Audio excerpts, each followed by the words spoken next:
Good morning. Thank you very much for joining us this morning.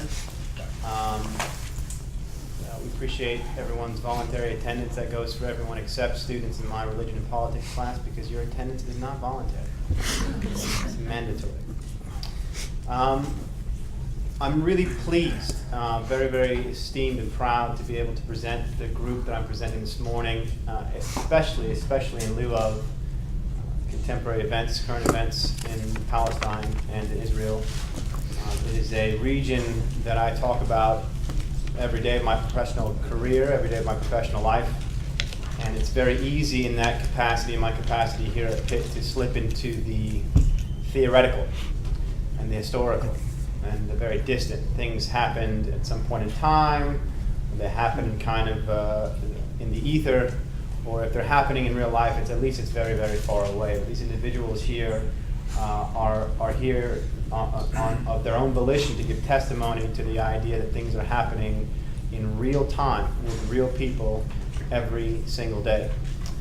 And so this is what Combatants for Peace are here to testify to. And I would really appreciate if you join me in welcoming Maya, Suleiman, and Muhammad, and thanking them for being here. Good morning. Thank you.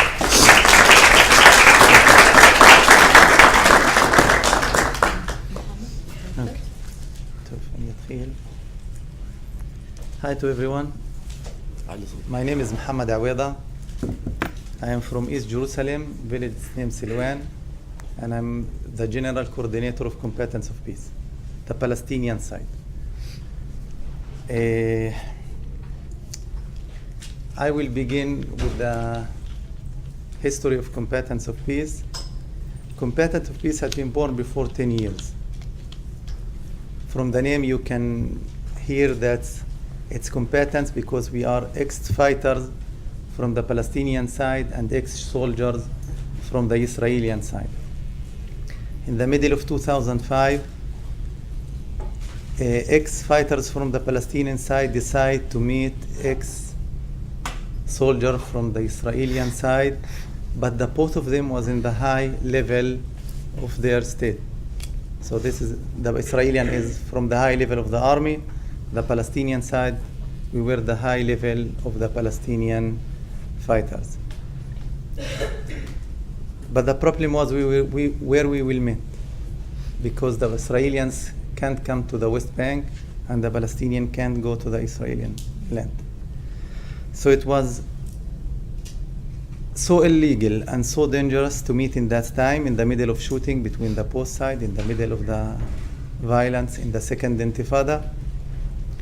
But in the end, we met in point. It's sea area, like the Israeli little bit can be there, but under let's say illegal situation. And we remember that in the first time, the meeting was full of doubts and fear. The Israeli was saying that the Palestinian will kidnap us, and the Palestinian was saying these are from the intelligence security and they coming to know about us, and then they will send us to the prison. First time it was with doubts and fear, second time, third time, and it took 1 year in meetings here and there until they reach the point that we will make organization, its name Combatants for Peace, by nationality, from the both sides, agree about non-violent resistance and the end occupation, and 2 states for the 2 nations, living peace near each other. In that day it was 1 group, but slowly, with the time, it's become bigger and bigger. So we decided to make it 5 groups. Now it's 6 groups, but that time we decided to make it 5 groups from the north to the south. But because we are binational and 2 sides equal, so we decided to make it twins cities, like in the north, Beersheba near Hebron, so it will be 1 group. In the middle, it will be Bethlehem, Jerusalem, it will be one group. In the north, it will be Tulkarem and Tel Aviv, or Nablus, Tel Aviv. Now with Jericho, we have in Jerusalem, and we will open, like in the end of the north, we will open like Haifa, Jenin, so it will be twins of cities working to each other.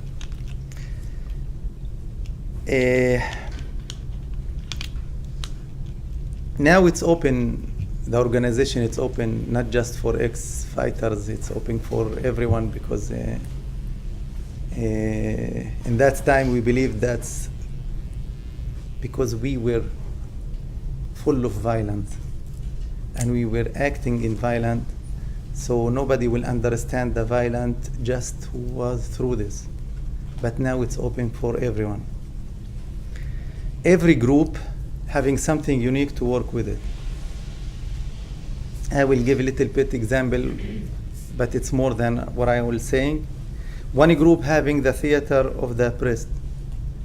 It's making little bit shortcut day situation what happening in the West Bank, but they acting near the checkpoints or in the middle street that everybody can see it. How is the situation and how is the life in the West Bank? We have also tours. We took in Israelis and political from the EU consul to show them the West Bank and the situation, the wall, the settlement, the daily life. Because the problem between the Israeli and the Palestinian, the first meeting is through the checkpoint. He's 18th with M16. He's seeing that all the Arabs is terrorists. And he's defending on his people. And he don't take our freedom. He's just helping his people to live. So we're taking them before and to see the situation that not all the Palestinian is terrorists and there is no occupation. We opening block roads. We making weekly demonstration and working week after week to open block roads. Sometimes we succeed, sometimes we fail, but we making with the villages. With demonstration on the field, we making this almost once in a week, and we making once in a month in the whole organization to show the face of the occupation, and we still on the field. We building a playground for children. Sometimes we get donate, and with this money we building in the West Bank for the villages. And also sometimes we with our money and with our power we renew old schools, or from the rain they closing classes, or the painting or something like this. So we're making also this. We're making house meetings like we're making now and lecture, and especially we're making this for pre-army 16, 17, 18 before the army, to show them before you go to the army you are not going to see killers and terrorists, you will see human being. And also we having group that's her work is feedback, to check new settlements, new planning settlements, anything that they can get it, and to make meetings with the EU, the United States consul, the consuls of the European, to show them before it's become on the earth that here will be settlement. One of them is it's Nakhle, it's near Bethlehem, to cut Bethlehem from Jerusalem, and we having E1, so we called it E2 to show how much it's dangerous, this situation. We're helping farmers to get their lands, because most of the farmers can't get their lands because of the settlers, especially these days, the olive harvest. So we're helping them to get their land. And sometimes it's violence. And Maya once, she opened her head because she helped a farmer to get his field. So it's not easy, so it's so dangerous. And this is a little bit what we're making for the sexy groups. but there's more because every month the steering committee sitting together, almost 30 people from the both side, 15 from every side. Like I told you, it's equal. I am the general coordinator of the Palestinian side. We having general coordinator for the Israeli. We have 15 from the steering committee of the Palestinian side. We having 15, and we decided like these days, and the blood is filling the streets. We changing the strategy. So now the Israeli side will go to the street to his side, and the Palestinian side will go to the street to his side, and to try to stop the blood. God bless you, and thank you so much.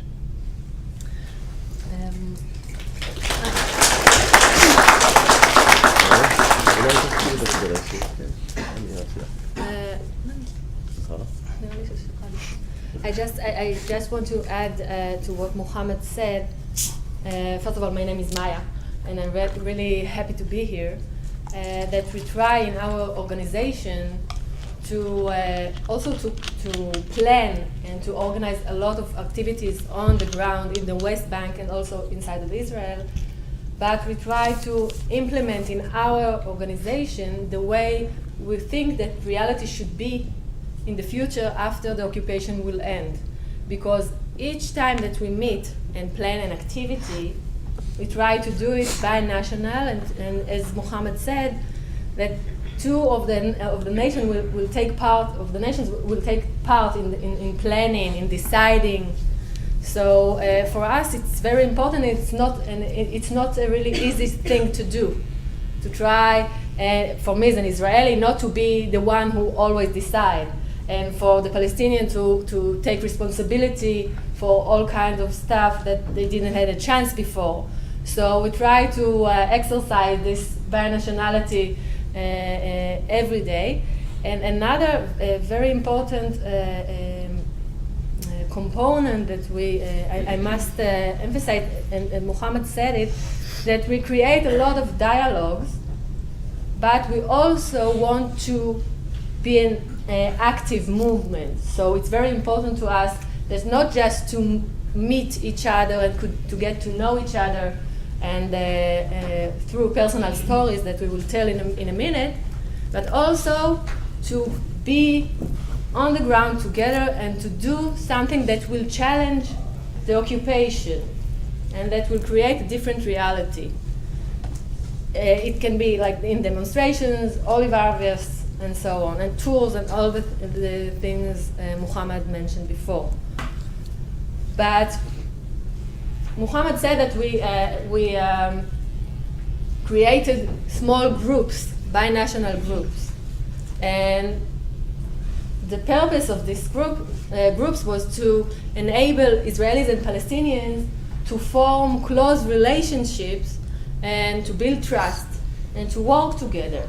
And one of the tools that we use in order to achieve that is the personal story, which means that each one of us should look back at his own history and write it down, all the facts and the turning points that brought him to this day, that brought him to the decision to make kind of a transformation from being violent to act in a non-violent way, from believing in the right-wing political views to the left-wing, from being passive to being active.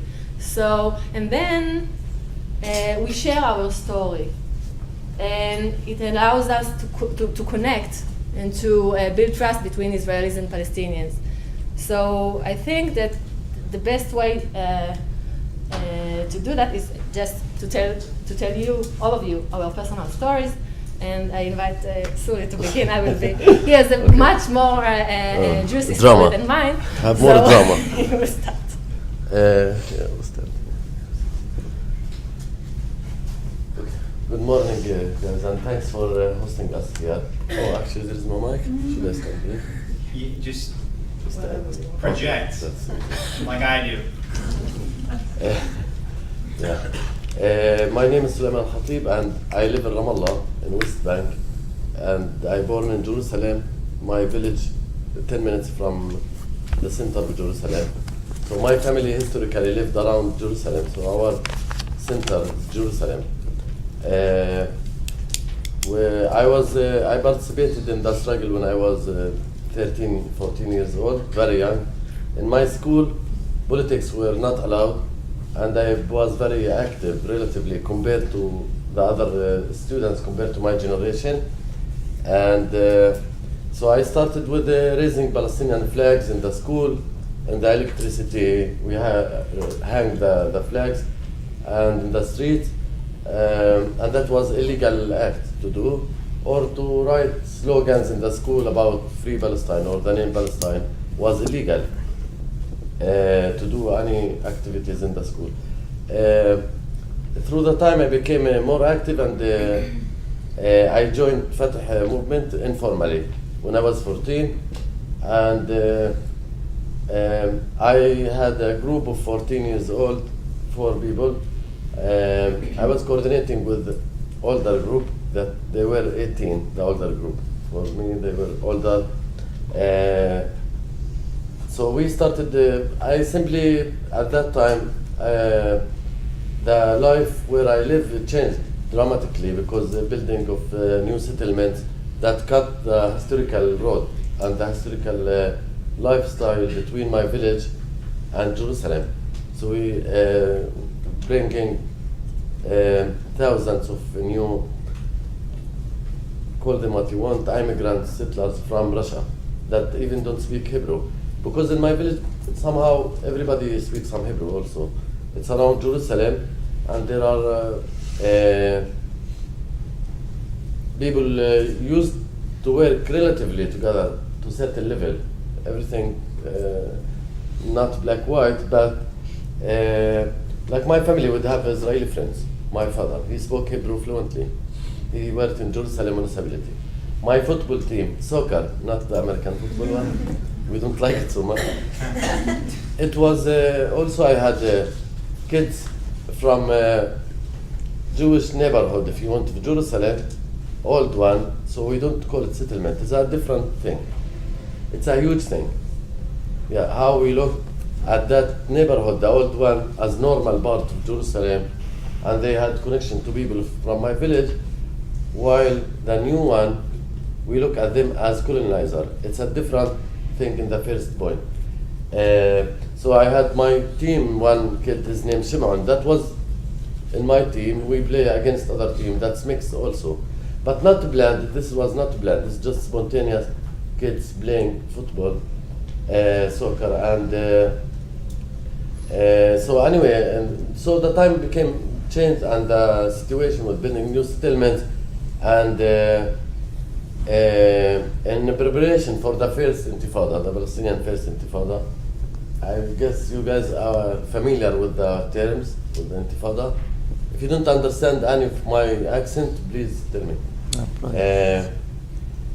Yeah, so as I said, I was very active, and I became more active and reading secret magazines. They were like political magazines and revolutionary music and songs. So I became into this, like this was my top priority in life. Even though I do soccer and football and other things, and study in the school.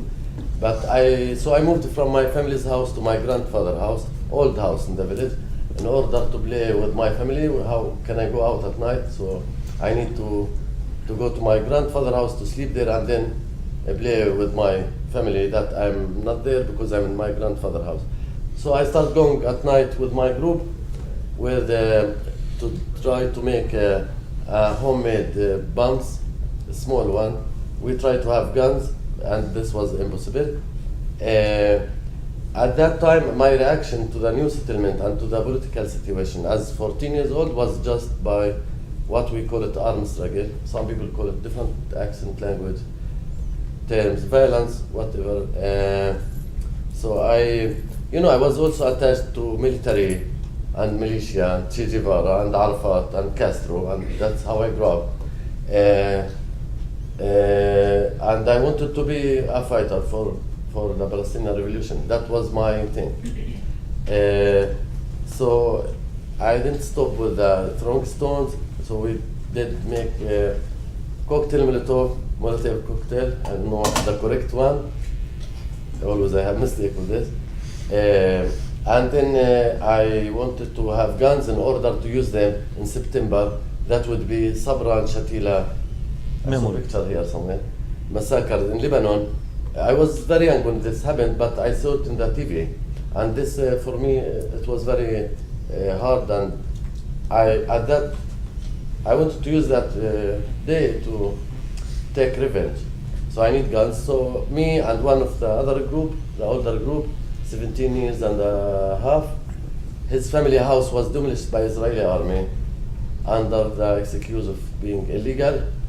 I think you work in Akkad, right? So this policy still exists, unfortunately. So he was not active. This guy was not active, but he was angry and he wanted to revenge. So he agreed with me to go with me to attack 2 Israeli soldiers and to take their guns. So we had a battle of 1 hour with the 2 soldiers, and this ended up with a slightly wounded for the 2 soldiers. We used knives, simply. And afterwards we escaped from the area, and we couldn't take guns or anything. They were like 20 years old, so we fight back everyone. After this, we escaped to other area, and they draw us in the TV because they saw us. So they draw us in the TV. My friend, my comrade in that language, he had a golden teeth, and we saw in the TV that they put this golden teeth. And in the small village near Jerusalem, we didn't came to the curfew. They did curfew. They checked everybody, especially their teeth, from 13 until 30. So we saw that in TV, and some people told us that what they did, and our families were looking for us because we were missing. And the army knew that some people didn't come. They didn't show in the yard of the school when they checked everybody. So he went to the dentist far away from our village. We escaped to other area, and he took the golden teeth. Anyway, so it was clear for them. It was easy to know who did it.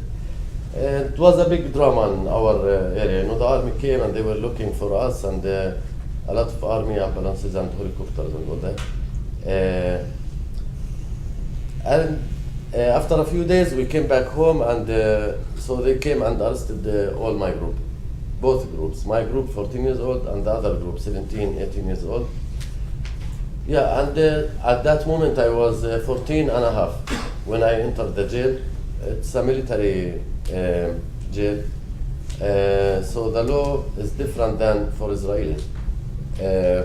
So I lived with teenagers, underage. We had 120 Palestinian teenagers at that time in part of jail in Hebron.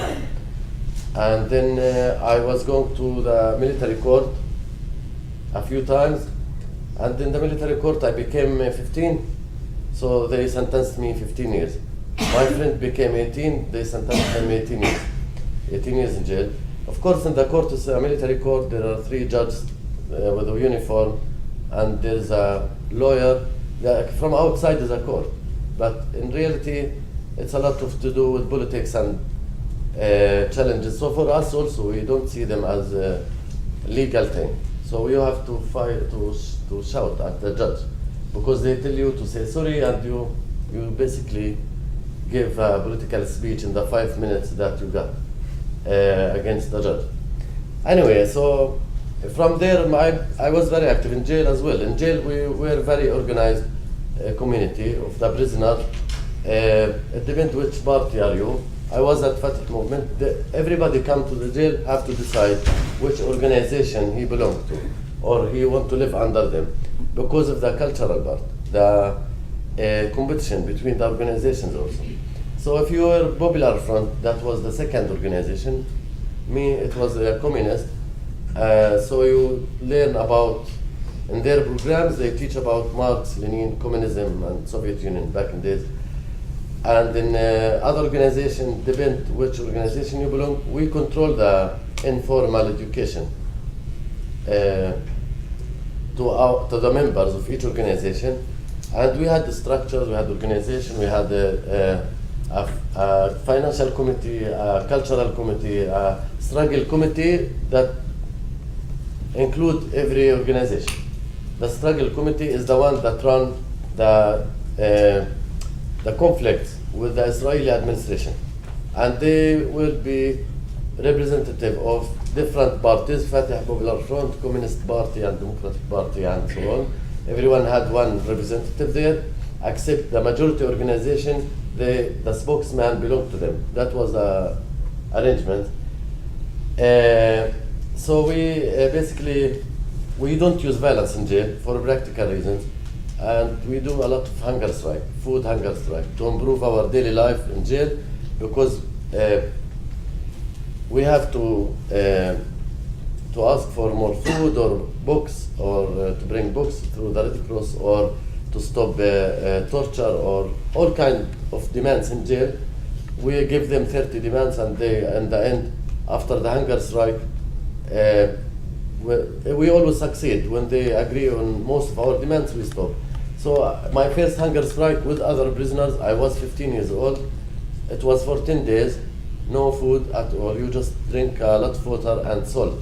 That's why we call it in Arabic and Hebrew actually the same, Ma Yumel. It's famous in the Palestinian culture. You know, and Mahmoud Darwish, you can read the famous Palestinian poet about water and salt. It's very famous in our mind.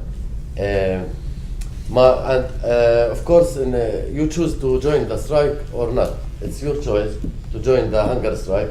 But if you choose to join, you can't stop.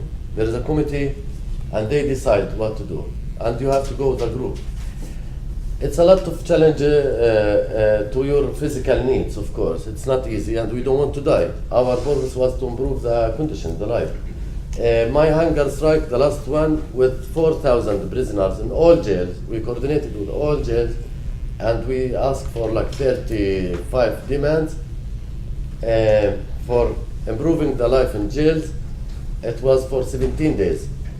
That was my longest time. And as I said, that's the worst time in jail, when you had a hunger strike, because it's very torture. It's very hard. The first 3 days, you just think about food, and you had headache, and you became like, what you call it, too skinny. It's not regime. It's like really, if you go to shower, you don't want to look at yourself. It's very dangerous, and you feel you might die also. It's very dangerous, challenging experience, and some people can't continue. So, some other people maybe take it into being more patient, more confident, and strong the group solidarity between each other and our experience.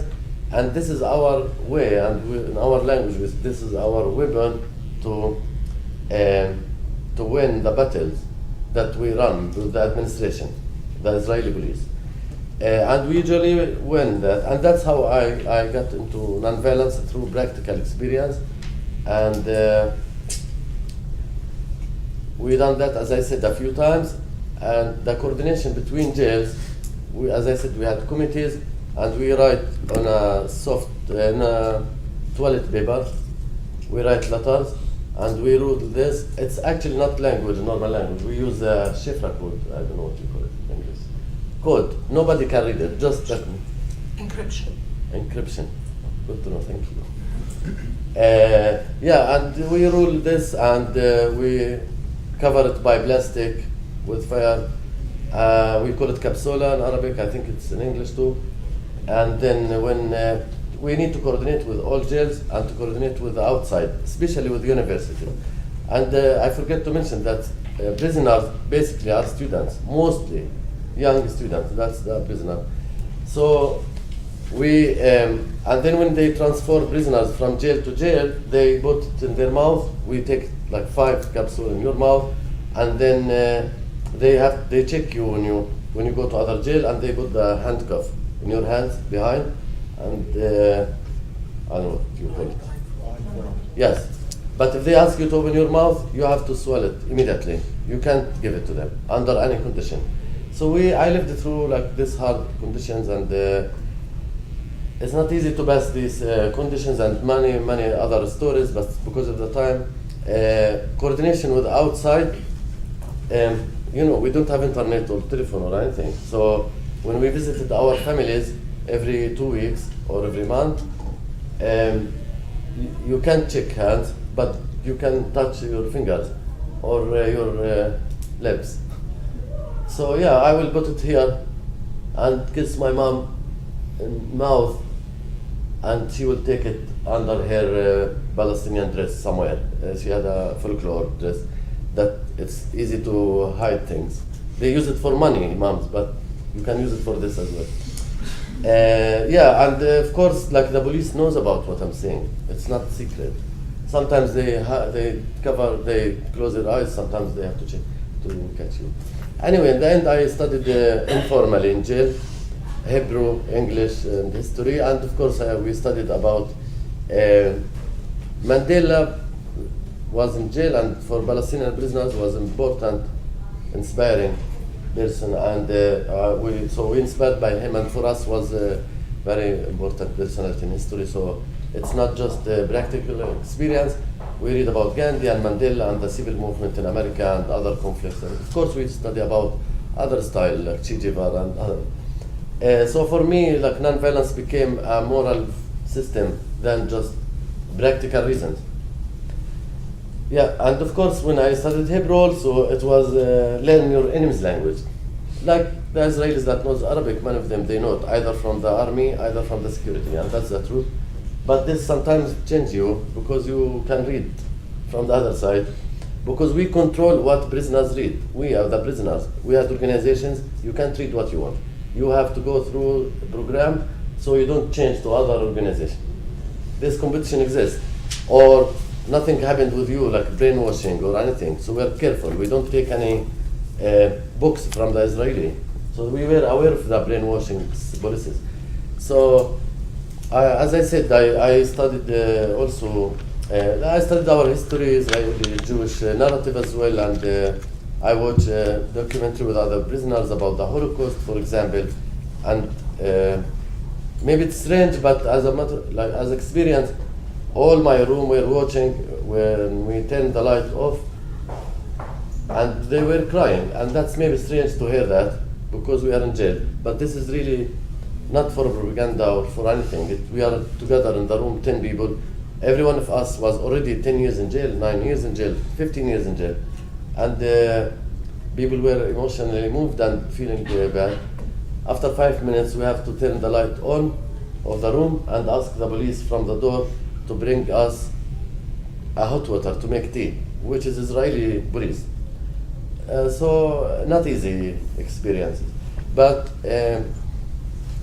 like many of the prisoners, like myself, were also open-minded somehow and curious to know what they say.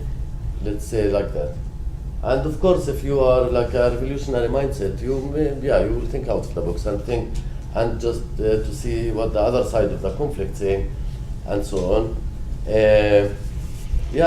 So I know more or less our narrative that I grew up with in jail and everything, of course, naturally, but also, and I studied, but also I know the Israeli narrative, the conflict, and the Jewish history. I know some of it, not everything. We're still learning. After jail, they released me after 10 years and 5 months. I was in jail for the teenager time, after Oslo. And after the second Intifada that started in 2000, I was in Fatah movement still. In Ramallah and Jerusalem I was working.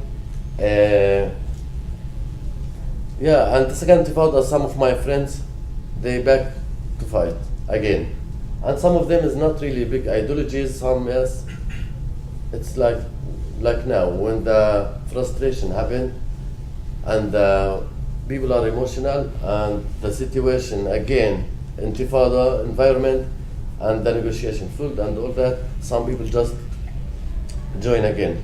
And I know these people very well, and like many of them are my friends. I spent years with them in jail. I never lived with my family like normally, so this was like my family.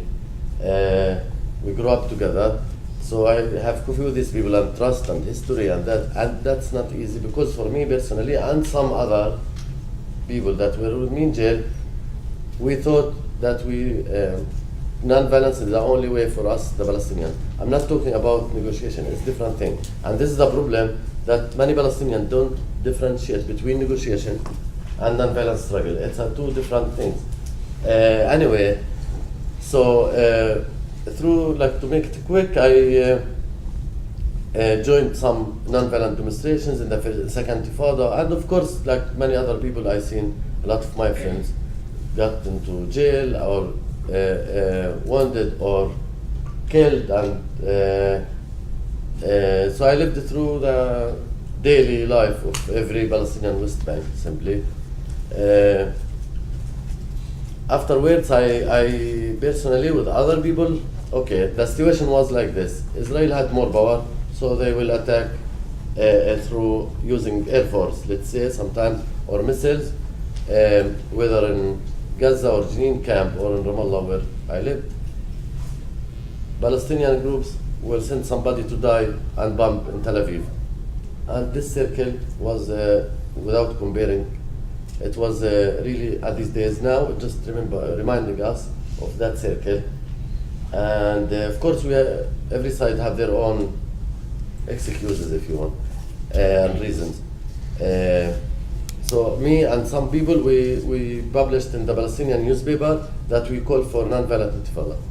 And this debate was really high in the Palestinian political arena, in Ramallah mainly, but the voice of bombs were much stronger, as usual, the media, unfortunately. Anyway, and then after that, I became more open to meet Israelis, to try to see, as grassroots, to see other alternative options and not to be with our mainstream, whether here or there. And that's not easy, because you will leave your own mainstream and friends and family maybe, and you will have a lot of challenges.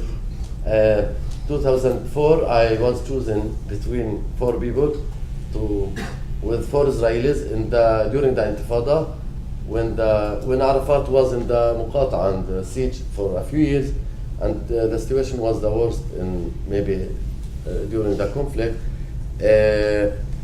A German organization picked 4 Palestinians and 4 Israelis with special background to go to Antarctic, to the South Pole, together for 1 month with a TV show, to send it back home, to have some impact on people.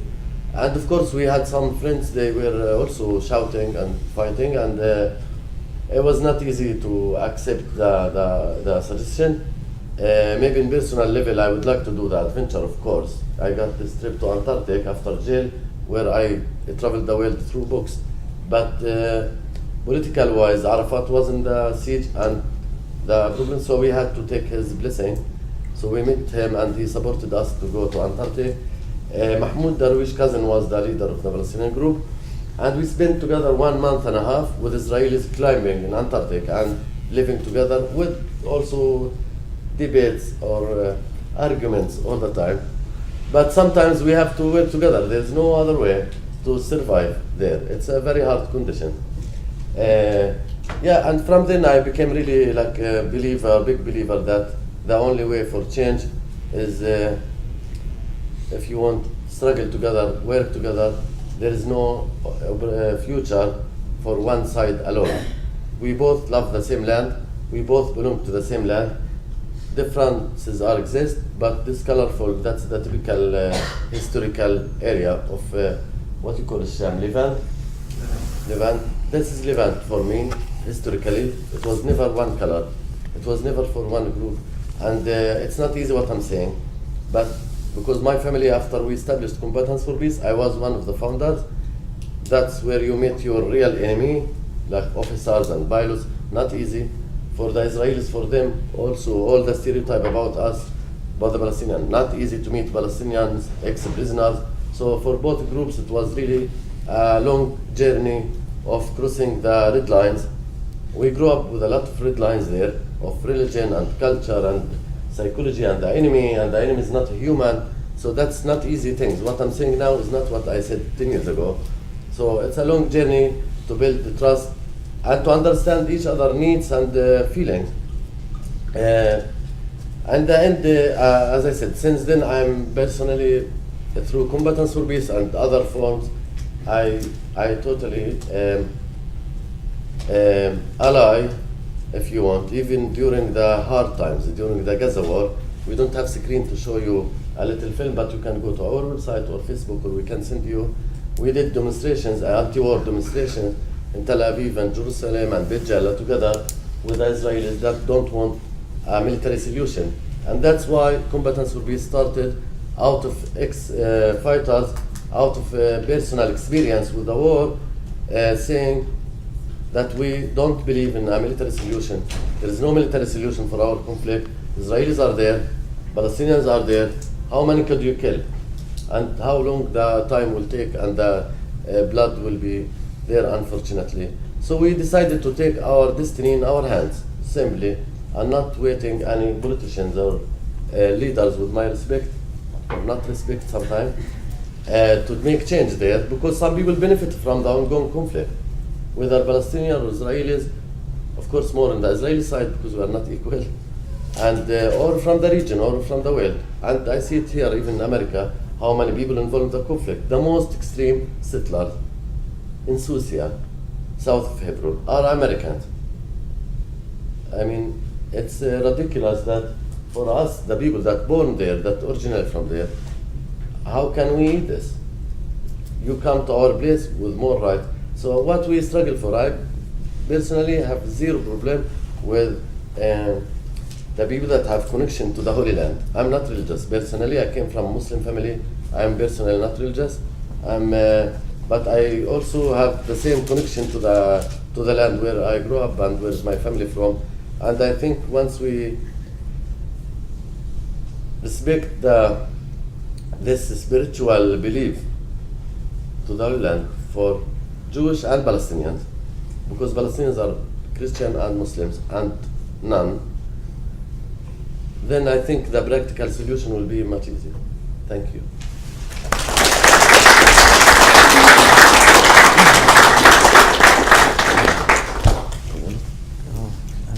Okay, so my story is a bit different. A little. Yeah. So I'm Israeli, and I was born in kibbutz Gesher. I don't know if you know what kibbutz is. This small community, socialist community in Israel, way of life in Israel. So I was born in kibbutz Gesher, which is a small kibbutz in the Jordan Valley near the border with the Jordanian Kingdom. And my grandparents came from Germany and Poland before World War II, and were the founders of the kibbutz.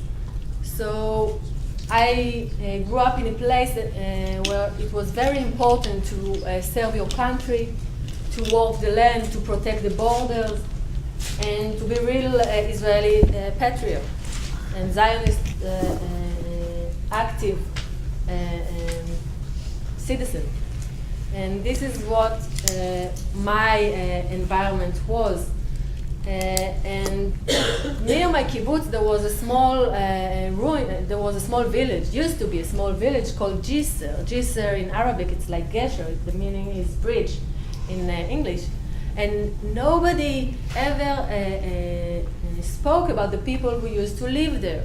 Where are they now? What happened to them? But it was right near my kibbutz.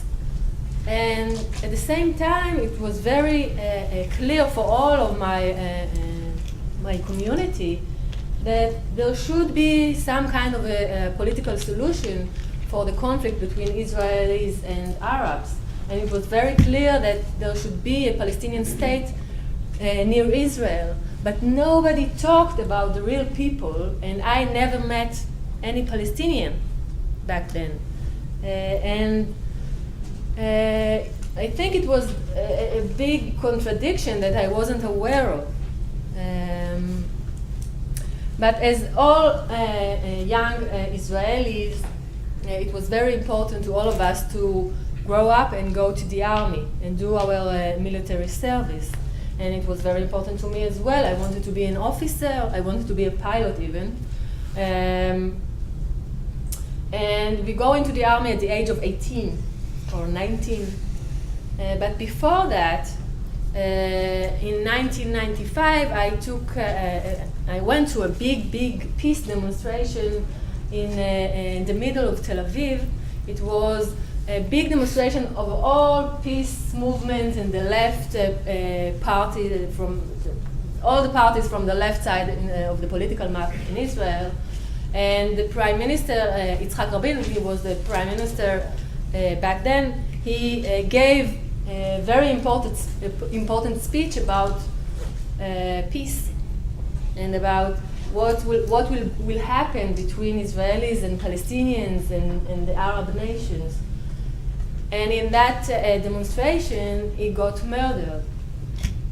And for me, as an Israeli adolescent, it was a big shock. I remember that I stood there, not knowing what to do. And suddenly all the hopes that I had for a better reality in Israel, as an Israeli, as an Israeli patriot, for me, it was a real crisis. And I remember that I came back the day after. I came back from Tel Aviv to my kibbutz, and the first person I met was my father. And I suddenly started to cry, because for me it was a dream that no longer exists, the possibility of some kind of a solution.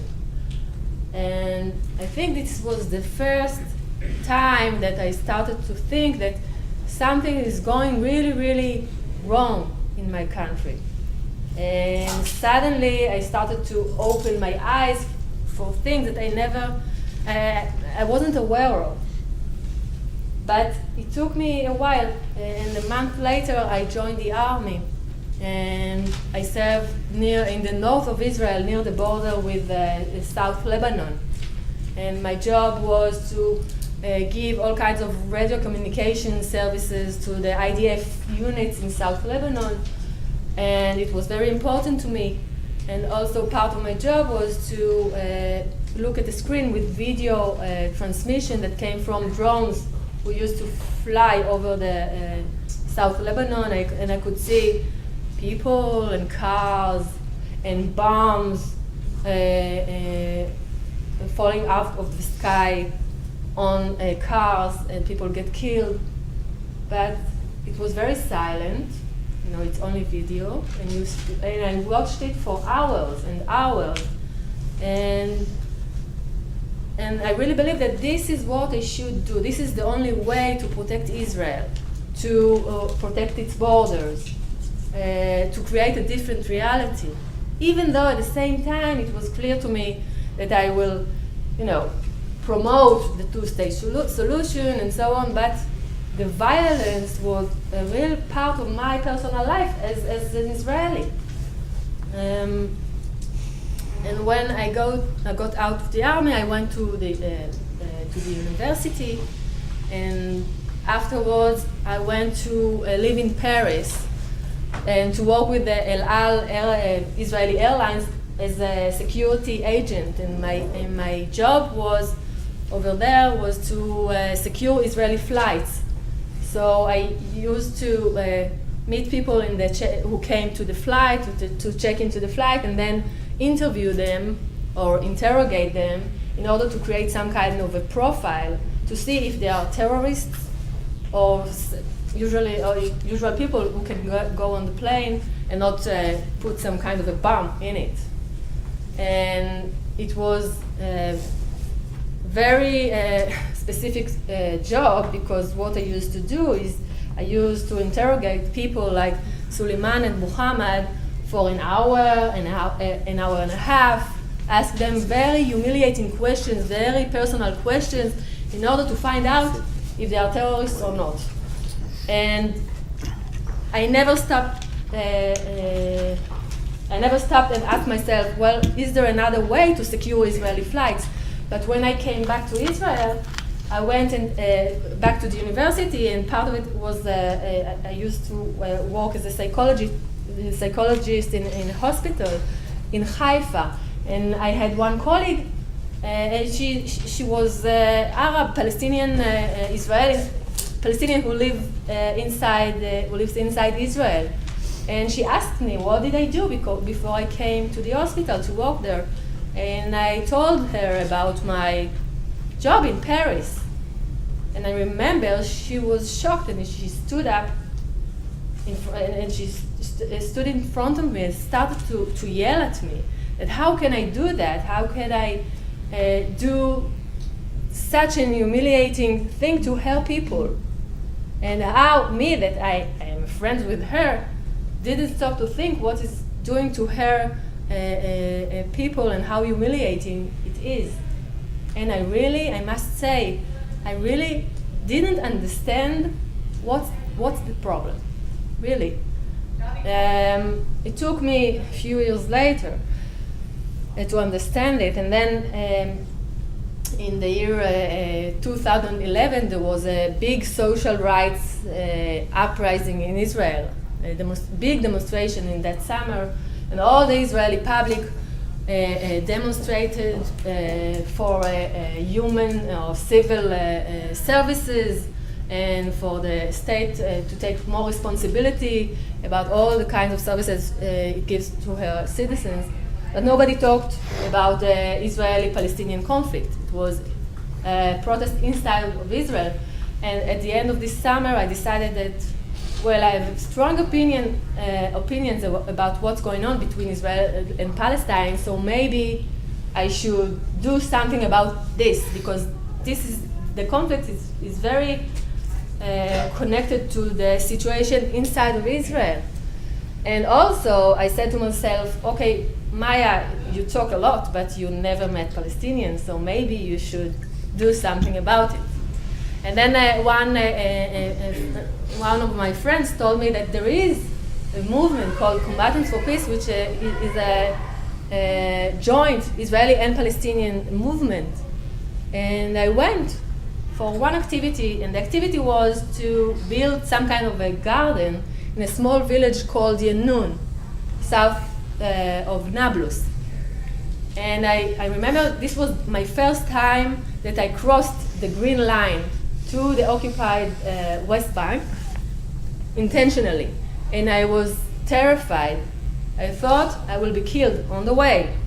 And I went with the group, and then when I arrived there, a Palestinian guy called Khder, he approached and introduced himself, and he told me, well, I'm the Israeli coordinator, the Palestinian coordinator of the group, and he showed me his permit to go inside Israel, and he told me that his job was to sell ice cream. He told me, well, I have an ice cream truck, and I bring ice cream from Nablus and Hebron and sell it in Jaffa and Haifa.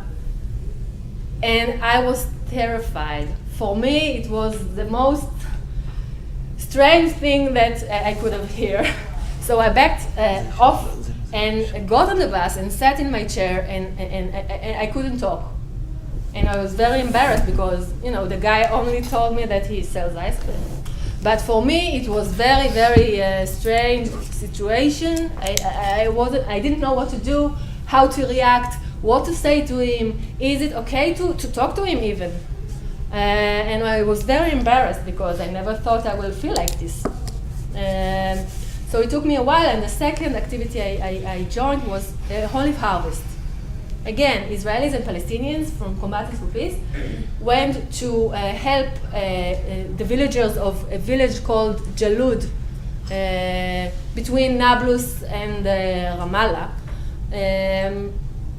And there we had a huge clash, a huge fight with settlers from the Esh Kodesh settlement, which is a very extreme settlement. And we got beaten up really bad. They hit us with bats and all kinds of stuff. And then the army came and threw us tear gas. So everybody ran away, Israelis and Palestinians together. And I think that at that moment was the moment for me that I was very confused, because I know that there is violence against Palestinians, but now I could see that I suffered from this violence as well. And the Israelis hit me. and I'm Israeli, and I never thought it could happen. So I think that was the moment I decided I want to be part of Combatants for Peace group. So at that moment, I really actively joined Tel Aviv Nablus group, and since then I'm part of this group, and I do all kinds of other projects in Combatants for Peace, including producing the joint Israeli-Palestinian memorial service that maybe we'll talk about it later. So, thank you.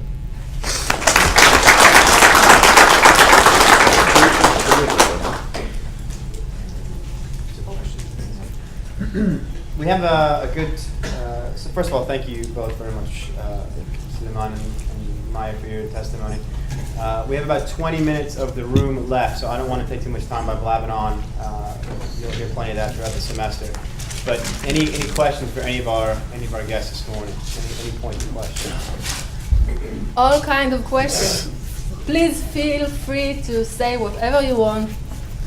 We'll really be happy to answer. Yeah. Peter. My question's for you, Maya.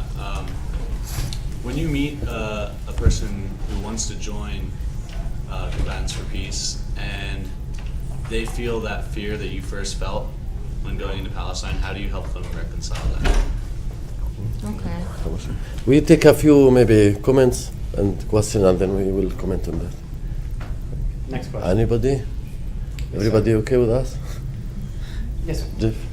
Well, thank you, all three of you, for being here, and also for the brave work you're doing and for sharing your stories with us. We have no idea, I think, most of us, what life over there would be like.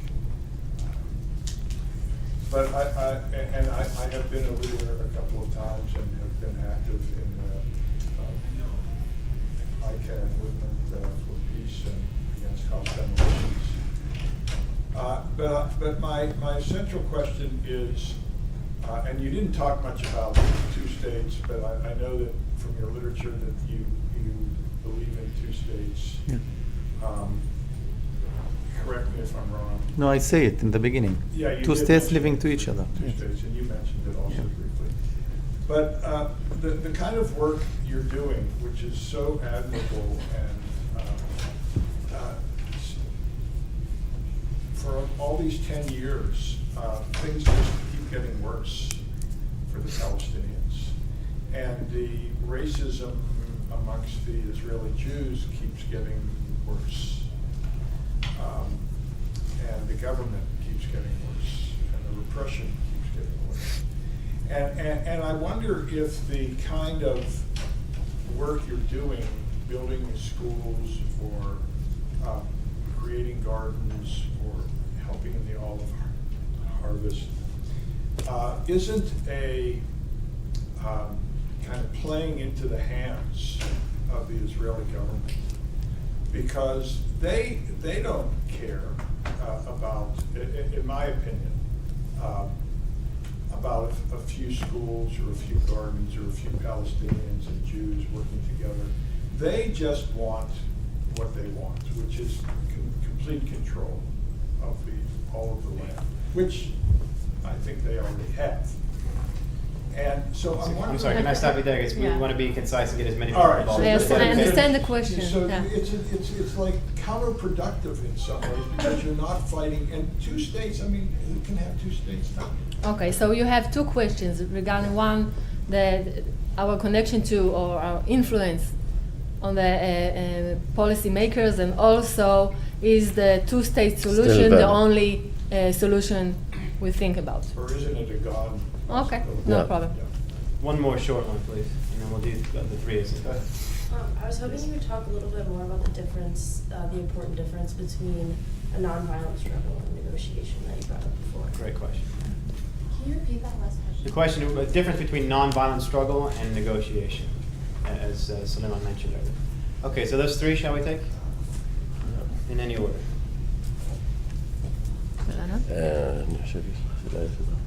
Yeah. Okay.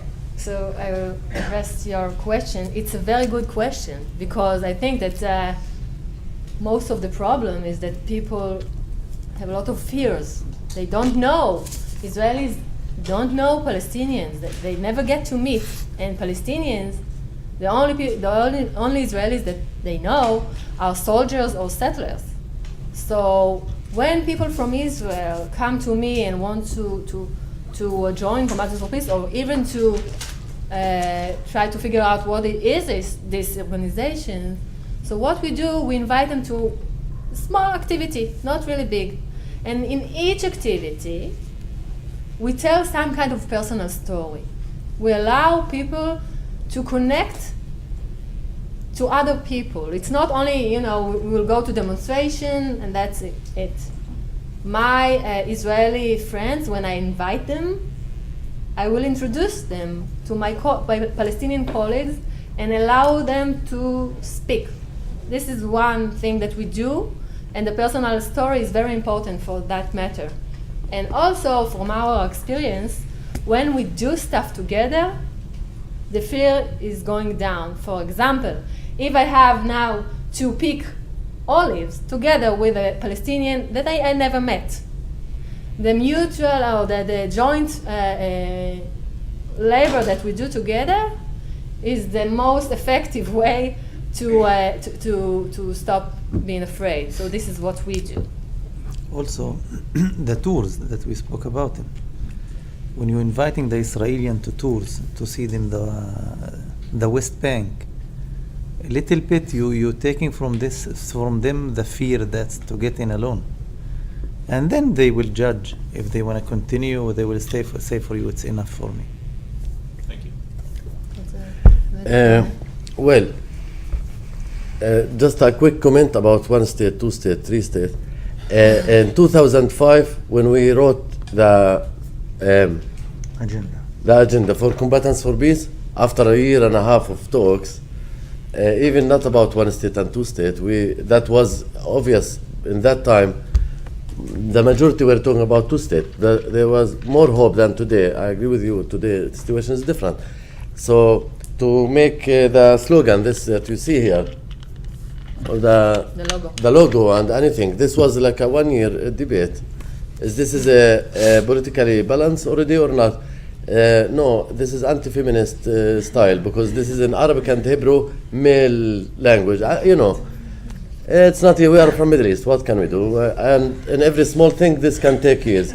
So the same for one state, two state, no state. I think what we did lately, we had to reverse our strategies. We didn't finish it yet, but we did add / any just solution. Why is that? Because of the reality you talk about.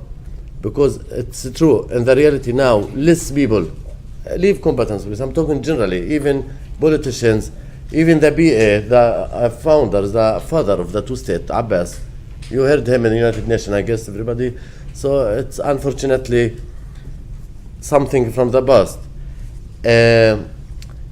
Due to the fact of settlements, so that's the thing. And this, I will connect this with your comment about negotiation or non-violent struggle. Yes, I see different between them. What happened from Oslo until Abbas speech was a negotiation forever while taking the land to build settlements. And that's every simple Palestinian, not politician. You don't have to be smart to see that. You go between Bethlehem and Hebron. It's half an hour. In your right hand, left hand, you will see settlements in every top hill and every mountain. So it became like a game. It's a joke. And Palestinian Authority, actually, I'm not super fan of the Palestinian Authority, but they control Area A and Area B, and you have Area C. Area C is 60% of the West Bank, where supposedly to build Palestinian state, economy, industrial zones, agriculture, and so on. And this area is not allowed, Palestinians are not allowed to build even a tent there. There is a lot of demolitions in this area, and the Palestinian Authority or the council in these villages can't do anything there. So there are movement of immigration from Area C to Area A, where the cities. So simply what happened, is they give back the Palestinian people to the Palestinian Authority to take care of their papers and to talk about peace and negotiation. Have a nice picture, Abbas and Beres, and in reality we live the same program of colonization and taking the land. And this is the majority of Palestinians, that's what they see, and there is a lot of facts. It's not just, of course, the Fool of Oslo is another question. It's not just this, there are a lot of problems also on our side between Fatah and Hamas and our leadership, and we can do self-critique publicly. And this is not a secret. Every Palestinian talk about the fool of the Palestinian leadership of taking us from a revolution time into a state. There is also an interior fool connected to the occupation, divide and rule or not. Everybody have their opinion, but I just want to say that our leadership doesn't take Palestinians into a real non-violent struggle. There is no Gandhi or Mandela. Maybe there are many little Gandhis in villages that do weekly demonstrations, like in Nabi Saleh. You maybe saw the post of Bassem Tamimi. He was actually here, and his family, for example. This is one of the best examples I can bring. Of course, like from the Israeli media, they humanize them. But I know this family very well, many years, and this village, little village with spring water next to them, settlement, and they take their water and so on. And this is the example that goes from there to Masara, to Susia, to everywhere. And I think there is more Palestinians believe in non-violence actually, and people don't want to see pictures of Erikat and Sibilivni anymore. That's it. But people were not so sad that Bibi won the election from the Palestinian eyes. Honestly, I'm not talking about combatants generally. Khalas, we have to face the reality and the truth, and not to fake it with any fake nice pictures.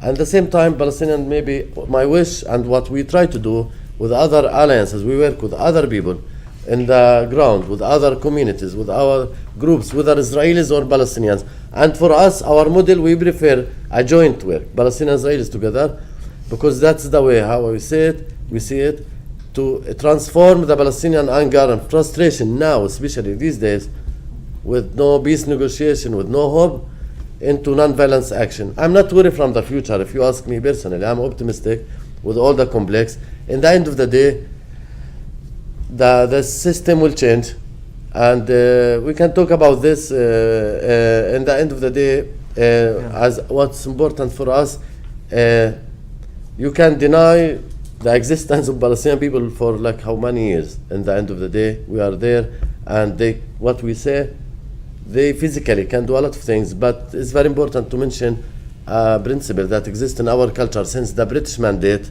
because the first intifada was in 1936, actually, not the first intifada we know about, called the Sumud, steadfast. So this is the basic thing that my mom can do, anybody can do, just to stay fast in our land. I think that the difference between negotiation and non-violent struggle is that in non-violent struggle we want to challenge the system. We want to show that the Israeli system, the Israeli military ruling in the West Bank is not right, is not fair, and we won't act according to their rules. So if they want to give us, for example, a permission to do a demonstration, we won't ask permission to do a demonstration. And if they will block a road, we will not follow this rule, and we will go straight. So the negotiation, you negotiate between two parties, and here we try to do something different. And for your question about our effectiveness, there are many organizations that doing a lot of stuff. We in Combatants for Peace, we are a grassroots organization, people to people.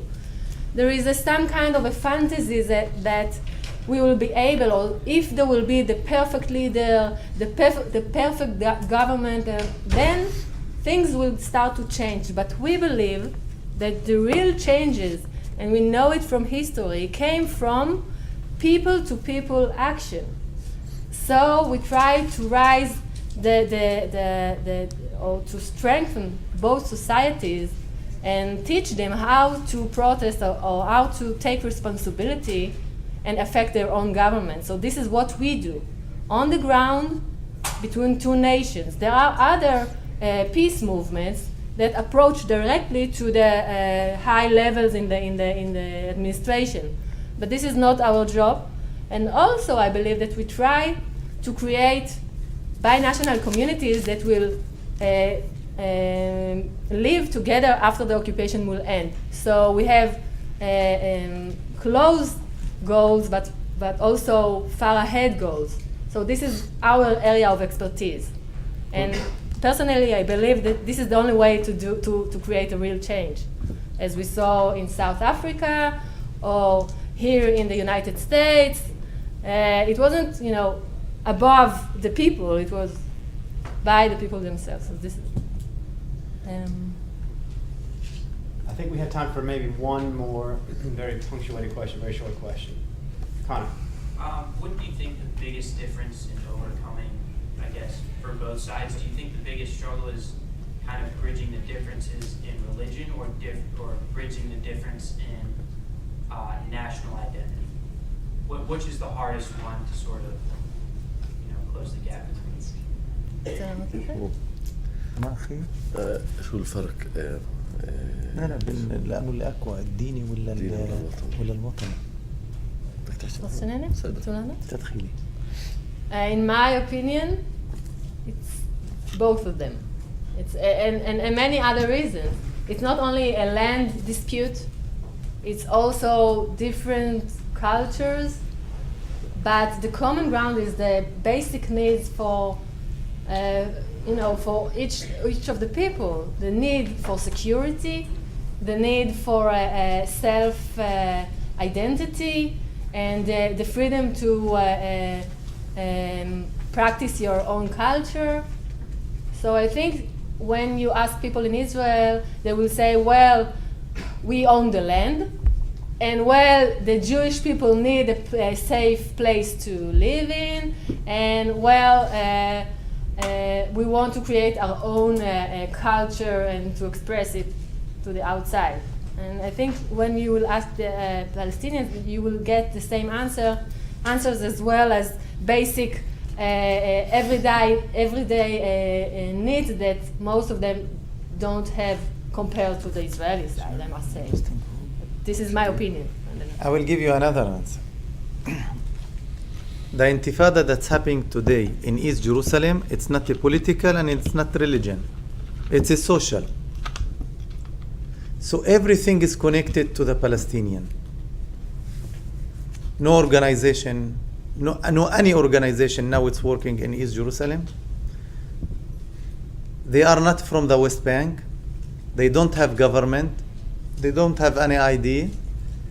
They are not organized. We, not they. إنك أنت منهم. Because I am from East He's Jerusalem. from Jerusalem. I So am I'm from trying there. to say So we, not they. Sorry. But the problem there is social. They are not equal. They don't. We don't have schools. We don't have gardens.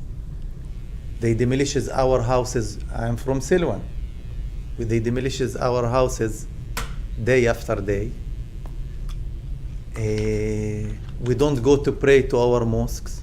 We are not allowed just after 40. So it's become social. We don't. We now we having intifada. We don't say free Palestine. So the intifada now in East Jerusalem, it's kids between 14 and 80. Yani kids. So everything in the Palestinian area is connected to the land, to the equal, to the religion, to live free. It took me 1 week to arrive here. From here to Istanbul, to Jordan, to Jerusalem, to arrive here to Boston and to come to you to here. Nobody can live our life. How much you can pressure on them? How much time you can push them? Before 2 years, I was in the Congress, and I said, maximum next year will be the third intifada, and I am with. Non-violence intifada, I am with. Because the pressure in somehow it will go out. Thanks. Just like a quick. As I said at the beginning and at the end, the struggle on our homeland. That means all the details that you can imagine. The story of Al-Aqsa in Jerusalem, the religious places, the spiritual places, the olive trees this month. So I would say this: it's not easy, but both peoples, the Palestinians and Jewish, feel the same on the same land. We call it Palestine. Israelis call it Israel. Let's say Canaan is the name that both like because the old name, and this Canaan land, we have to find a way, and this is maybe our simple example. Combatants for Peace can't change the history, but it's a simple example. How can you share resources and power and manage? And that's not easy. We had a lot of challenges and difficulties, but also it's important to bring message of hope for people there that things should change even slowly and share the place at the end of the day. And we don't have any other place to go. The other day, a friend of mine told me, okay, why Israelis don't go back like the French in Algeria? It's not the same example. What can we do? I told him, where? What do you mean? Where to go? He told me they should go back to Poland and Germany. I had the other way around. I was talking to extreme Israeli person, extremely right, and he told me, you guys speak Arabic. You have 22 Arabic countries. Why you don't live there? I told him my family in Jordan have the same land like my family, half my family there, my cousin, and they will never be Jordanian. They still feel and strongly close to the Palestinian culture, folklore, land, and everything. And therefore, and also Israel is not going anywhere. So practically, ideology, history, what you want, even the religion can be used for war, can be used for peace. We know Arab and Jewish lived in Andalusia 600 years with relatively much better than Europe, with some troubles, because Middle East is a troubling place now. Not just with Israel, Palestine, you know, the different communities. Anyway, this is another topic, but we feel hope and optimism due to the experience of Combatants for Peace and other organizations that we work with as well to bring for change through nonviolence and together as a joint group for Palestinian and Israeli and the region. And that's our hope. There is a sign-in sheet if you're in religion and politics. Faris, hold it up. If you haven't signed that yet, you're in my religion and politics, not Palestine, Israel, religion and politics. Please sign that. Please join me in thanking our guests.